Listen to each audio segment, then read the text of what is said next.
বলছেন আশ-শাইতানু জাসিমুন আলা কলবি বনি আদম, প্রত্যেকটা আদম সন্তানের কলবের চতুর্দিকে শয়তান ঘাপটি মেরে বসে থাকে। দেখে কখন বান্দা আল্লাহ ভোলা হয়ে যায়,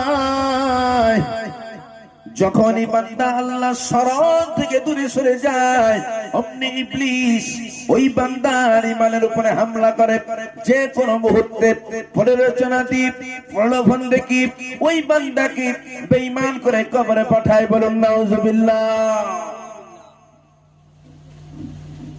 আশ-শাইতানু জাসিমুন আলা কলবি বনি আদম, প্রত্যেকটা আদম সন্তানের কলবের চতুর্দিকে শয়তান ঘাপটি মেরে বসে দেখে কখন বান্দা আল্লাহ বলা হয়ে যায়, কখন বান্দা আল্লাহ শরণ থেকে দূরে সরে যায়।